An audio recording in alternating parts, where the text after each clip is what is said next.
Hello and welcome to the Inspiring Science Education Hangout Series. My name is Dr. Pamela Gay and I will be your host. In this series of live events and training videos, we're working to present timeless astronomy education materials that are designed to help your students learn through inquiry. In the second episode of our series, we're going to introduce you to how to use the Inspiring Science Education toolset, and we're going to show you a new lesson plan that we've developed to help you teach comets and cometary science. This is the second in a two-part series, and I'd encourage you to go to our YouTube channel and check out the first episode in this series where we had two ESA scientists on talking about the new discoveries that they're making with the Rosetta spacecraft and the Philae lander. Joining me today is Rosa Duran, the director of the Galileo Teacher Training Program. She is one of the individuals that is helping to network together all of you educators to build a true community within the entire Inspiring Science Education Network. Welcome, Rosa, coming to us from 90 degrees around the planet from where I am. Hi, Pamela, indeed. Actually, I can say that I'm in very freezing Portugal, which is a common thing this time of the year, but also very sunny and very nice. So it's a pleasure to be here and be able to share with you the Inspiring Science tools that are being produced. I strongly invite you all to go through the first chapter of the series. It was really brilliant to have the scientists with us and know cutting-edge science, and it's really thrilling to be able to introduce you to how to use this cutting-edge science in school with your students, really inspire them towards science.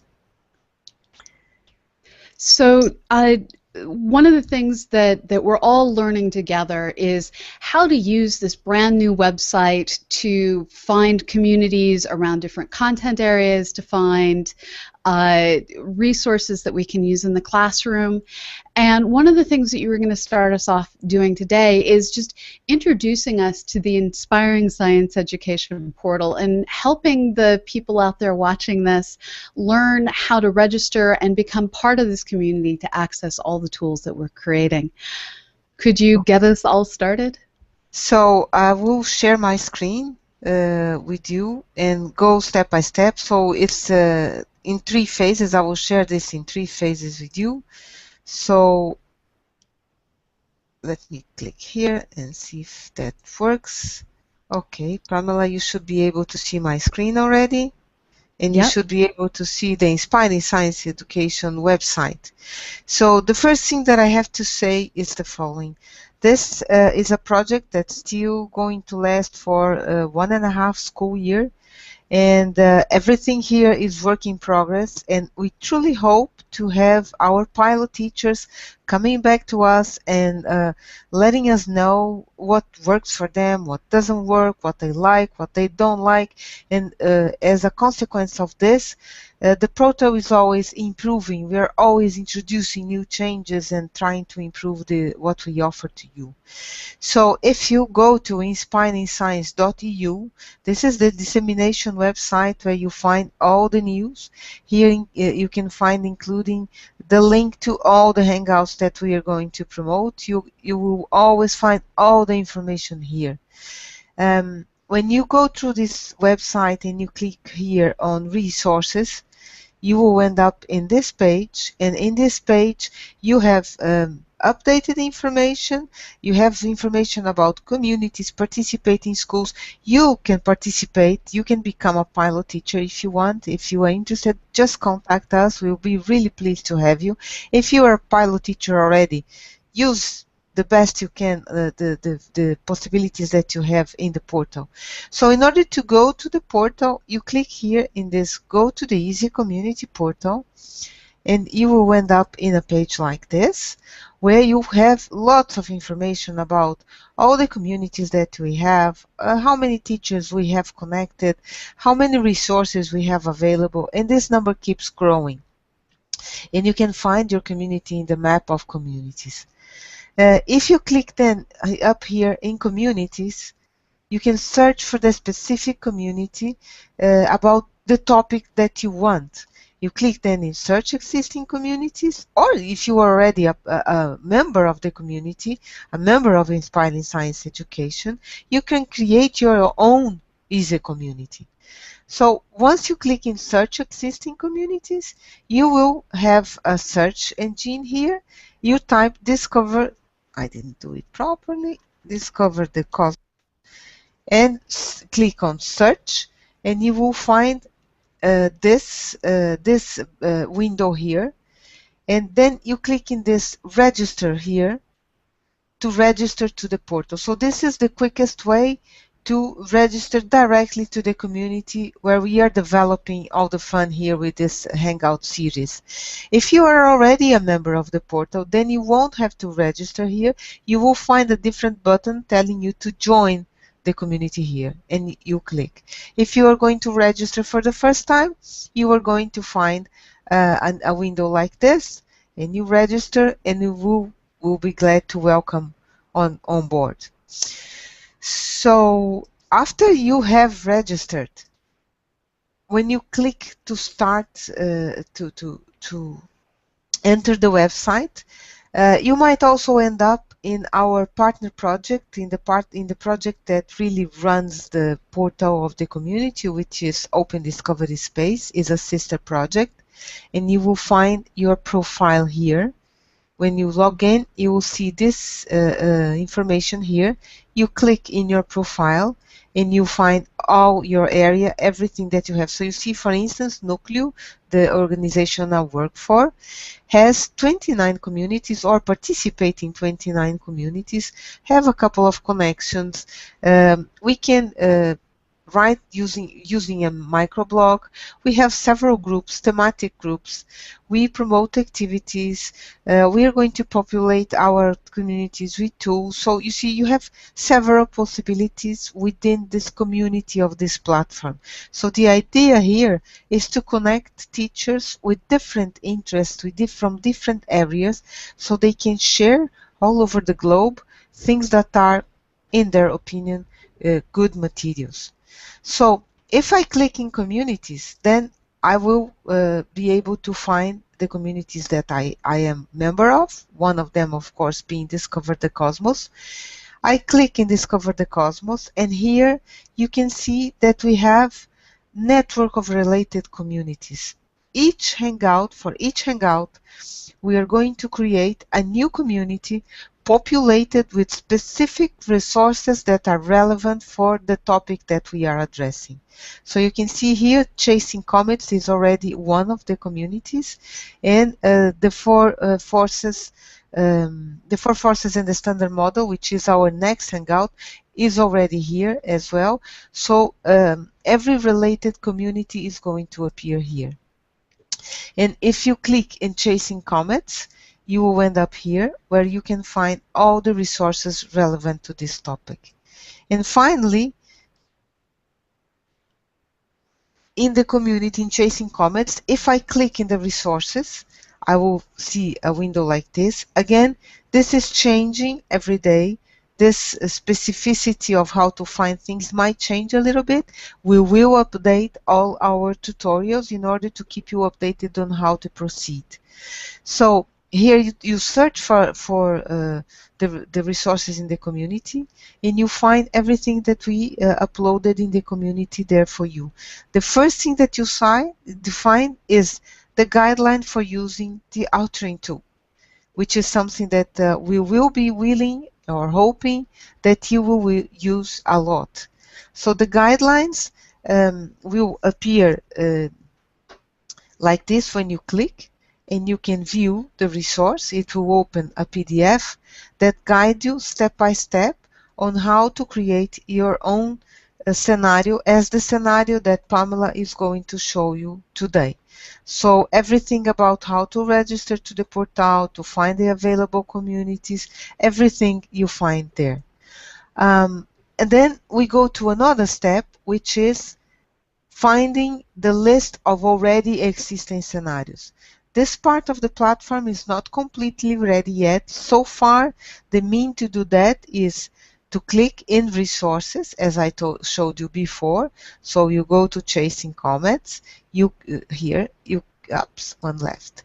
So you click in resources and you will end up in something like this, and you click create new resources, education scenario, using the easy authoring tool, and you click create new, and you will find yourself in a place like this where you have only your lessons, in the lessons of your area, okay, or the lessons of your community that are already published by others. In this case, we have the activity that we prepared for chasing comets. It's called digging into comets. But you can also, if you look up here, you see your own lessons and scenarios, and those can be seen by others only if you make them visible to other people. If you don't, then they are not visible to others, okay? Or you can see all the lesson and scenarios that are produced by others. So I don't have this access right now, so we proceed here. Oh, here it is, the lesson and scenarios from the other authors. You can find them all here. And now I will hand over to Pamela, and she will show you how the first lesson was developed. One next thing is, once you find the lessons, once you're a member of the community and you find the lesson that you like, you can click here to preview, or you can click here to clone the lesson. So when you clone a lesson, it will appear in your area, and you can do whatever you want with the lesson. So if it is a public lesson, then the author, like this one that produced this refraction of light, or the Hypatia one, they made it public. So as you see here, it's public and allows adaptations. We will do that with all the material that we will produce. All our educational scenarios will be clonable. That means that you can clone, you can translate, you can clean the parts that you think are not relevant for your lesson, you can introduce new videos, new tools, new resources, do whatever you want, and then after that you can create your own scenario. This we're not going to do today. We're not going to train you on how to create a new scenario. It's a topic that we will, a lesson that we will do later in this series, okay? So back to you, Pamela. So that probably seemed a little bit overwhelming. I know it took Rosa and I both a significant amount of time to figure all of that out. And if that quick whirlwind of information left you scribbling madly, don't worry. All of the links that you need to know will go into the description on this YouTube video and also in the Google Hangout that may be where you're watching this. So on the event page and on the YouTube description, we will have the necessary links to jump straight to the page where you register to be part of the Discover the Cosmos community. Once you're part of the Discover the Cosmos community, you'll be able to see the network that includes Chasing Comets, which is what we're going to be talking about today. Now, I fear I'm going to plunge us straight back into the land of screen sharing. I'm going to give you a quick taste of what it's going to be like to do the authoring, and then show you the lesson itself and go over how you can bring comets into your classroom. So diving back into the land of screen sharing, I'm going to share just a simple window with you. So this is the beginning of the authoring tool. When you go in to write a lesson, it starts by just asking you a whole bunch of metadata. We're trying to make all of the lessons so that they're easy for you to search, so that it's easy for you to find things relevant to your classroom using keywords, using language. Inspiring Science Education isn't limited to English. In fact, if you want to take our scenarios and translate them using the clone feature, so get all of the images, get all of the outline, click clone, you'll get everything. And then just translate it into your native language and upload it again. That would be a huge help to helping us get education all over the world. So we're collecting a variety of different metadata on the educational context, on the educational objectives, what subject is being taught. There's a little bit of optional additional information. Once all of this metadata is collected, we're then in a position to just go ahead and create the lesson. And the lesson allows space to both set things up for the students to look at and for the teachers to look at. And everything is set up under a variety of guiding themes, from orienting and asking questions to hypothesis generation and design. These different thematic approaches are meant to get your students using the inquiry cycle. We want to not just teach science concepts, but we want to teach the idea of the problem solving that's necessary to move science forward. So all of this is tied in to how we create every lesson. Now, the lesson that we're focusing in on today is, as we said, related to chasing comets. And this is the building a comet start to the lesson. The entire thing is called digging into comets. And this is what your students will see. When they log in and go to the links that you provide them, they'll be able to see everything sort of laid out bit by bit. Here you can see actually the teacher bits because I'm logged in as an administrator. So as a teacher, we're providing extra resources for you. And just to give you an overview, as I said, everything is built around the idea of the inquiry cycle. So in this particular lesson, we start by orienting and asking questions. And in this case, the question that we start with, or not question so much as the orientation that we start with, is what is a comet? And we actually get you building a comet for your students. For the students, we give them a worksheet that simply says, refer to this while your teacher constructs a comet, gives them some vocabulary lessons, and then asks them to write down their best answers based on classroom discussion. What we have for you, the instructor, is all the details on what you need to build the comet. We link you through to the original exercise that this is based on, which was created by the Dark Skies Bright Kids program. It includes all the ingredients you need. Everything should be available locally. And then it steps you through using these activities, how to build the comet. We also provide context for you. This activity is really your chance to, well, first of all, get your hands cold and soggy building the comet, but it's also your chance to get to understand what is it that your students are able to understand, that your students already know about comets. A lot of kids are really interested in science, and they may already have background information, and this will give you a chance to get a sense of that. We include in everything actions for the students and notes for you on what it is they should be seeing. So here we tell you to ask your students to describe what they see as you build the comet. And they should see a dirty snowball. Have them estimate how much of it is shiny versus dirty. Note that it's giving off gas. This all leads into a discussion that what you just built in class was just the nucleus of a comet, that icy solid surface that generally we don't get to see from the planet Earth. It takes spacecraft like the Rosetta mission to get to see that.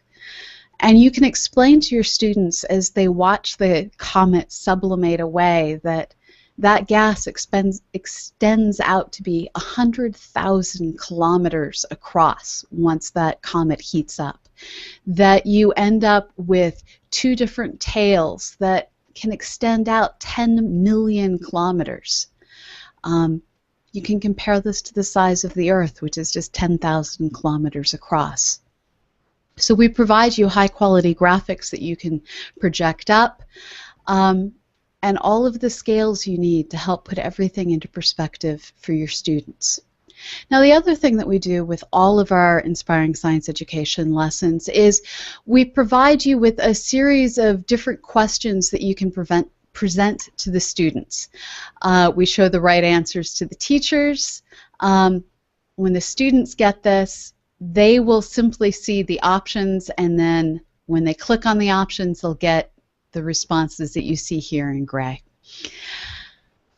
Now, we also work to define what are the goals and activities, and then we include PISA-style assessment questions. Now, if you're not familiar with the PISA questions, these are questions that are given internationally to try and get an understanding of how deeply students understand different concepts and are able to read contextual information and interpret that information to understand different scenarios. In this case, we have PISA questions that are put forward, 2 for each section of each of these different lesson plans. Now, from hypothesis generation and design, we move on to planning the investigation. Here we have the students, from orienting, we move on to hypothesis generation. I was clearly drawn to the yellow the entire time. So once you've oriented the students by building a comet in class, the comet's going to be built out of dry ice and water and ammonia and all the ingredients that actual comets have, but built here on the planet Earth. From there, we move on to trying to get the students to understand how is it that comets are able to survive for, well, thousands of years. We start by giving them context, a little bit of the history on the comet Halley, and then we ask them to create a hypothesis and discuss the hypothesis with people around them. For you, we go on to discuss learning goals, and we give you links to additional resources on the history of Halley's Comet. Again, we provide PISA questions with each section to help you assess your students' understanding. We'd really encourage you to have the students do these questions both beforehand and afterwards so you can see how their learning improves, how their understanding improves as you go through these lessons. So here we've provided them context, we've provided them food for thought, we've oriented them around what is a comet, and now it's time to take that hypothesis that they just developed and figure out how do we test it. Here we have continuing from the previous section. So you've built a hypothesis. Well, now how do you test it? And we ask them to discuss amongst themselves and then write down what would they do using basic planetarium software that you can download for free, and we recommend you use the Celestia project for this particular lesson. How do you test your idea? Here we have a lot more for you, the instructor. We give you information on where to get help, where all the files are, and give you some information on what to do ahead of time. We also give you examples of what your students' plots should look like in the next section, and overview a whole lot of information on comets. We then go on for the students, once they've developed their hypothesis, we walk them through the same activity that we just overviewed for you, the instructor. Here we tell them to work with a partner instead of telling you to break students out into the groups. And we go through and explain how to set everything up in Celestia, step by step, including screenshots of what things should look like, menu instructions. Even if this is something your students have never done before, even if Celestia is software that is brand new to them, these instructions should be in enough detail that they can go through and do this activity. And what they're doing in this activity, as we show in the example plot for you, is we're having them go through and write down what are the different dates that they see the comet moving out roughly 1 AU at a time. So an AU, an astronomical unit, that's the distance between the Earth and the Sun. So start out by looking up on the internet, how close does, in this case, Halley's Comet for the example, get to the Sun? Let's write that number down and call that day 1. Then point our planetarium software, Celestia, at that particular date, which we've just looked up, If you look this up, it's February 9th, 1986. And then advance time and watch that comet slowly move away from the sun, and find that it takes 72 days for it to get out to roughly 1.5 AU. It takes 146 days for it to get out to about 2.5 AU. And as you watch, you see that the line also begins to flatten out. And here I'd encourage you to have your students start by drawing a straight line through the first 3 points, and then drawing a straight line through the last 3 points, and seeing how the slope of that line changes. While the example only shows one comet, Comet Halley's, we're going to have the students look at 2 different comets. Comets come in 2 different families. The periodic comets like Halley's that come around every few dozen years, and the non-periodic comets that we believe come in once and probably shoot off out of our solar system. These 2 comets have many similarities in how they orbit, but also differences that we're going to have the students discuss as we move through the activity. So they go from planning their investigation and doing it to trying to figure out how to analyze all of this data that they've just taken. So we have you work with your students to combine all the different information from all the different students into a single spreadsheet. So take the data that they've all recorded, create one large graph out of this, and then discuss it. And what you'll find in discussing it is we look at things like what I just mentioned. Well, when did you see the comet moving the fastest? Well, if I go back to that plot that we just looked at in planning and investigation, what we find is the comet's moving fastest at the very beginning. So here it was 72 days to go 1 AU. Here it was just a little bit more for it to go out another AU, but it's continually slowing, where the difference between these 2 numbers is increasing between each of these steps. So it's going faster in the beginning, it's going slower in the end. We have the students compare the slope of the line at the beginning, the slope of the line at the end. And what they'll find as they compare all their different comets is this is the same thing over and over and over again. The slope of the line gets flatter as the comet gets further from the sun. The slope of the line gets flatter as the comet slows down. And as the comet slows down, that means the comet is actually going to spend most of its time further away from the sun. And that should help the students understand, well, comets whip into the inner solar system, and then very quickly, as they move their absolute fastest near the sun, rush back out of the solar system. And they slow down, and they move slower as they're in the outer solar system. In the outer solar system, it's cold, they don't melt. This will help them get at the idea of how comets survive. Again, with the teacher guide, we give you more information, and we actually give you all of the answers. So you can always stay one step ahead of all of your students. Finally, with conclusion and evaluation, we try and get the students to pull all of these ideas together. We teach them some more vocabulary, helping them understand perihelion, for instance, is the scientific word we use for when the comet is closest to the sun. Aphelion is the word that we use for when it's furthest away. We also talk to them about meteor showers, something that is caused by the debris left by the comet passing through the inner solar system.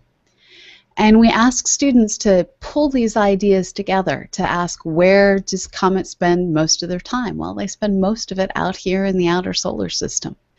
And then we ask them to figure out, did that activity they just completed, did that actually prove or disprove their hypothesis?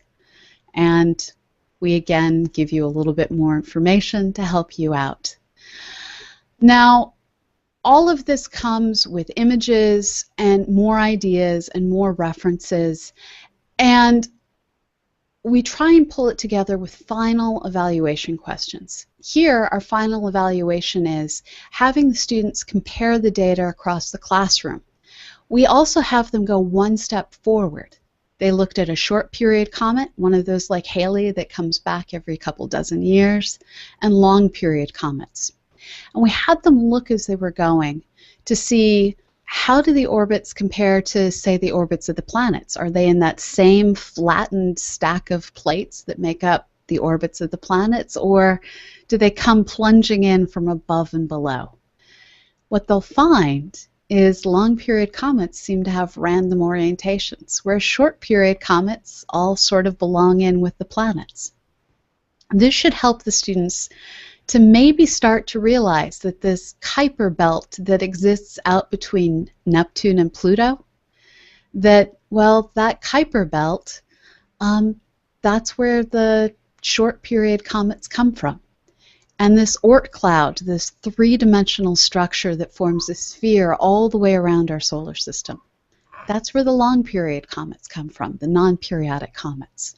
So we want them to be able to see that they can draw conclusions about the structure of our solar system by asking some key questions and just looking at the data. Hopefully they'll start to understand that looking at the data is how you answer most good scientific questions. Now, everything we do is geared around getting students doing inquiry. There will be a lot of discussion, and one of the things that you may find is your classroom's suddenly much louder and much more chaotic than anything you've ever experienced. And one of the concerns you may face if you are dealing with a particularly rowdy class is how do you prevent the quieter kids from not participating? How do you make sure the work is distributed equally across the groups? One interesting trick that we are borrowing from the computer science community is the idea that if you get students working in pairs at the computers, this is a project that has them using the Celestia Planetarium software. If you get them working in groups of 2 at the computers, what you can do is you can say, one person is at the keyboard and that person is not allowed to make decisions. They are the pilot of the computer. The other person, they're the ones reading the instructions, and they're the navigator. They tell the pilot what to do, walking them through the different steps. Now, you don't want them to stay in these roles the entire time. You want them to actually swap on a regular basis.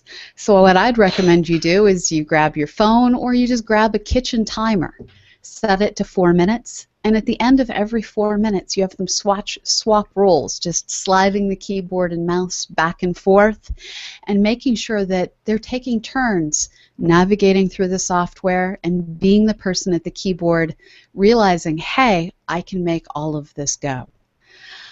In a loud classroom, that actually means people are learning socially. Students are social beings, just like all of us, and research has found that talking, communicating, sharing ideas, all of this helps to reinforce the ideas that are being learned. And hey, let's face it, science isn't done by people working alone. People may only remember Einstein's name, but the truth is he was writing letters back and forth to many of the great minds around the world saying, I have these ideas. Let's collaborate and let's build our ideas up together. Different people come up with one idea on their own, but then they build that idea by working in collaboration. So get your students talking, collaborating, thinking out loud. And it may be a whole lot louder, but there'll also be a whole lot more learning going on. Again, all of this is going to be documented in the notes of the description of this YouTube video, and you can go and find out all about, well, how to use comets in your classroom and how to use the Inspiring Science Education website. Now, Rosa, as we've been working to put this program together, we've wanted to make sure that teachers had a chance to be rewarded for what they came up with. And one of the ideas that you came up with was badges. And I'd like you to explain what the badge system is, and I'll go ahead and screen share so that they can see you while I bring up the picture. So you want to go ahead and tell them about badges? Yes, sure. Before I tell them about badges, there's one other thing that I would like to add in complement to what you said. I know that many teachers don't have, unfortunately, don't have time to promote a true inquiry with time devoted for it. We know that there are constraints, curriculum constraints, technological constraints, etc. So that is why we are providing the opportunity for you to clone and adapt, so that you might decide that you don't have the time to do the whole thing, so you only do parts of it, which is not so rich, but still you can implement that in classroom with your students. So Pamela gave you many interesting tips. So if you cannot do the whole thing in classroom, you can adapt and do only part of it. Sorry, Pamela, I just wanted to add, because I know, for instance, here in Portugal, teachers are really concerned. They want to use it, but they don't have time. So I want them to know that they can still do it in some regular basis. Okay, so the badging system, the idea is that we want you to help us validate everything that we are offering to you in your country, in your school, with your classroom. We want you to test everything. We want you to pilot different ideas and see if they work in different environments. So we are going to give you badges for your collaboration with us, and the badges can range from cloning one scenario and using it and coming back to us and telling how did it go, or cloning several scenarios and adapting them, or even creating your own scenarios. So I don't remember by heart. Pamela has to bring the screen. Oh, I think she's sharing. Let me see if I can see this bigger. Yeah, okay. So if you, it's not only cloning, of course. Cloning is for your personal use. But if you clone and you change a scenario a little bit for your own purposes, then you will get a badge of chasing comets. If you create your first scenario, then you get a badge, a minor planet badge. So you are on your way to be enabled to become a solar system of education. Then you get a badge, the one where you see the moon, if from 1 to 5 scenarios you've expanded your portfolio of classroom materials and expanded what astronomy students can explore. So this, you are improving further what you're doing. If you populate the Inspiring Science Education portal with materials, for instance, 10 complete scenarios, then you receive a badge of Rocky World. And of course, if you produce 15 scenarios, then you are a gas giant. So it goes on where we are assigning these digital badges that you can put in your pages, in your social network, and this has a certification behind it. We are also going to provide you certificates from the project and from the Galileo Teacher Training Program for your participation and effort in it.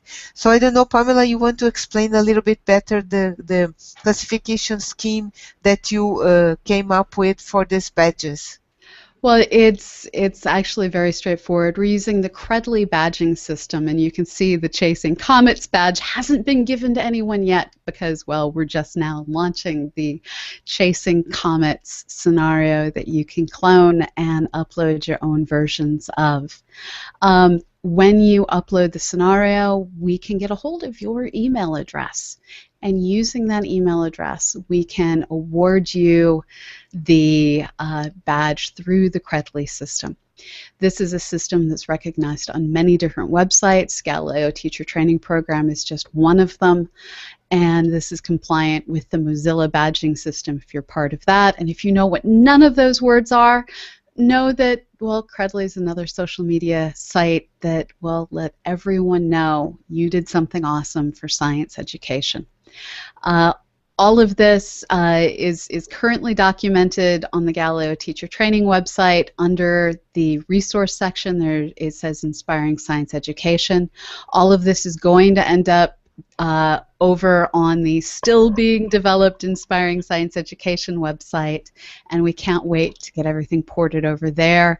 But let's face it, having things listed in more than one place means that hopefully more people will learn about what we're doing and learn how to be part of our community. So please share broadly and get more people involved. I want to add also that if you do something like that, although we regular check to see if there are new things, inform us. Send us an email, drop us an email telling what you did. That would be nice to be in touch with everyone. And this is just the beginning of a series, and you're probably going to hear me repeating this several times. We are currently planning to do roughly 22 episodes between now and mid-2016, and each of these episodes, starting with the next one, is going to be addressing a major topic in astronomy and physics that is really required to understand this universe that we all share. We're going to be starting in the next one with the four forces and the standard model of particle physics that is used to understand how it is that these four forces in physics are able to bind together everything and occasionally cause them to fall apart in the case of radioactive decay. From there, we're going to go on bit by bit to explore everything from stellar evolution to basic gas laws. All of this can be found with all of the dates out through the end of this school year on the Inspiring Science Education Google Hangouts page on Google+, and it can also be found listed on the Inspiring Science Education portal. So please look at what we have planned, join in, and invite others to join in as well. Everything we do, we're going to create so that it can be cloned and shared. Translation is always encouraged, and beyond that, you each are going to have different ways that you adapt the material. It may be that you don't have computers in the classroom, so you find paper ways to recreate our e-learning tools. It may be that you have visually impaired students that you work with and you find ways to adapt our materials to suit their different learning styles and learning needs. All of these different things, even if it's just your classes a very short period of time, or perhaps you're dealing with gifted and talented and you need things that are even more challenging. All of these different adaptations you need, there's probably another teacher somewhere in the world that needs them as well. So please share what you create and help some other teacher down the line get inquiry into their classroom. So Rosa, what else do we need to let people know as we embark off on this new series? I think you said it all. It was brilliantly said, as always. So please come back, and moving forward, where we won't need to spend as much time lingering on how the system works, we're going to have a general format of inviting scientists to come in, talk about the latest in the field. We will overview the new scenario that we have for that particular topic. And we will introduce, where we need to, other resources that you can tune in for. For instance, we will be doing how-to videos for Celestia, for Salsa J, for a variety of the other software packages that we do that will be short standalone tutorial videos. Where we need them, we will make sure you have everything that might be required to get through your class. And I think that's it in this first two-part session on comets. Moving forward, everything will be live, so you can ask us questions. Rosa, you were going to say? The next one, it's, I don't remember by heart, I think it's February 11th. It's going to be at 5 p.m. UT, correct? Yes.